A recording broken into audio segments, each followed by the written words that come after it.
Deep in the uninhabited northern sector, researchers discovered what appeared to be the fuselage of a small aircraft.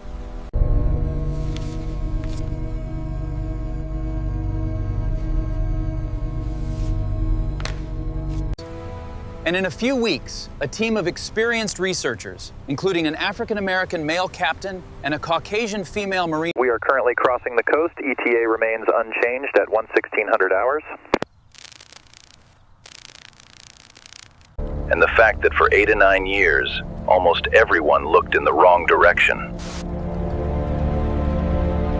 As recently as last year, one blurry sonar image had the entire world convinced. It turned out to be a rock. So watch what happens over the next 8 to 9 years of searching, because the answer may have been hiding at the end of one radio transmission the whole time. A pilot and her navigator took off from Lae, New Guinea.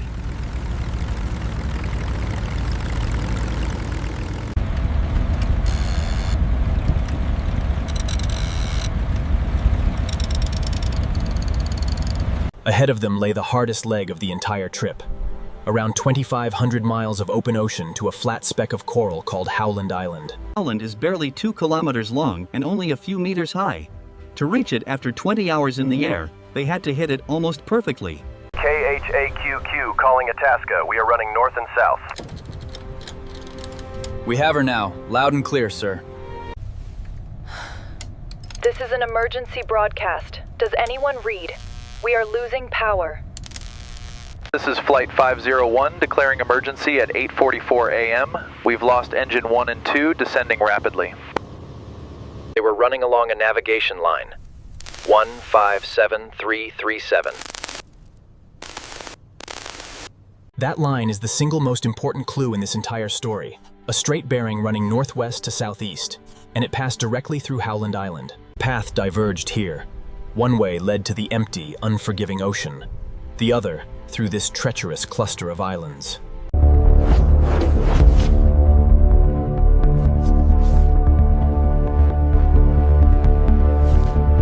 And for decades, almost everybody went looking the wrong way.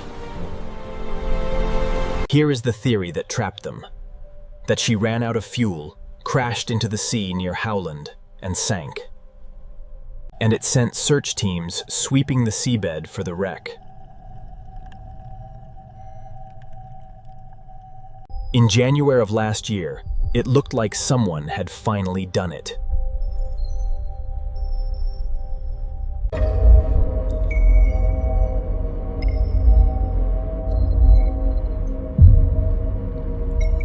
It made headlines everywhere. For a few months, a lot of people believed the 8 to 9 year mystery was over. It was not.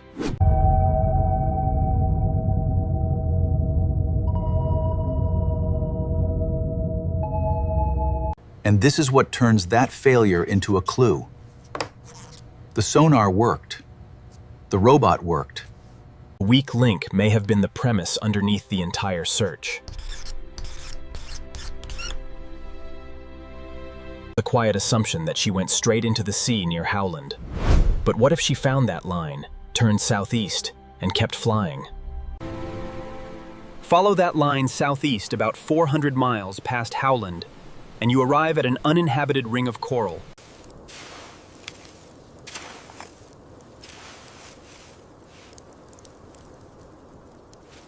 The bones were examined by an East Asian male doctor in his 50s who pronounced them male, and then, astonishingly, lost.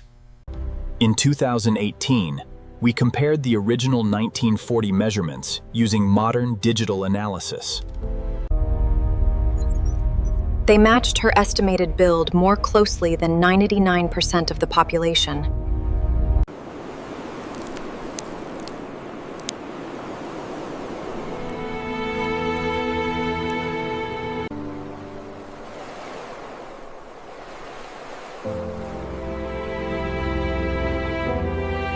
Which brings us to the shape in the lagoon. In 2020, a researcher scrolling through satellite imagery noticed a distinct shape beneath the shallow water. But deep beneath the waves, something extraordinary has been found. This is the Taraya object, clearly neither coral nor rock. On its own, a blur in a photo is worth almost nothing. But this shape has three things going for it. First, its size, roughly 12 to 14 meters long. Her Lockheed Electra had a fuselage 12.2 meters long. And third, the part hardest to dismiss. It is not new. The same object shows up in aerial photographs, which leads to the obvious question: if it has been sitting there this whole time, why has nobody pulled it up? That is exactly what is about to happen. The data confirms the target location. We initiate the expedition immediately. What about the currents at this depth? We've accounted for them. The evidence that this object is the Electra is, in his words, very, very strong. And here is what makes this different. Every previous search chased a theory across thousands of square miles of black seabed.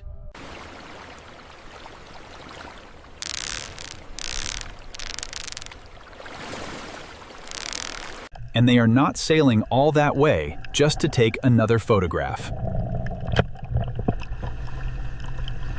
The plan is to scan it with instruments that detect metal, and then, if it holds up, physically lift it out of the sediment.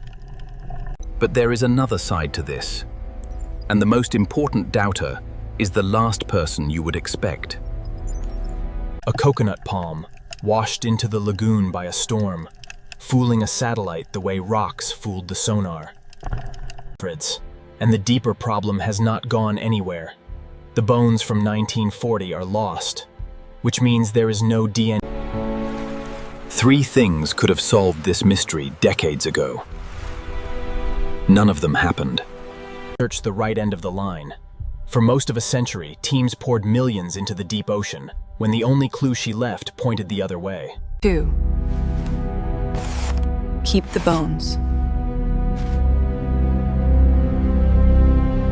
The object has been visible since 1938. For 88 years, it sat in plain sight while search teams looked everywhere else. 8 to 9 years ago, a voice on a fading radio said she was flying a line southeast and was never heard from again.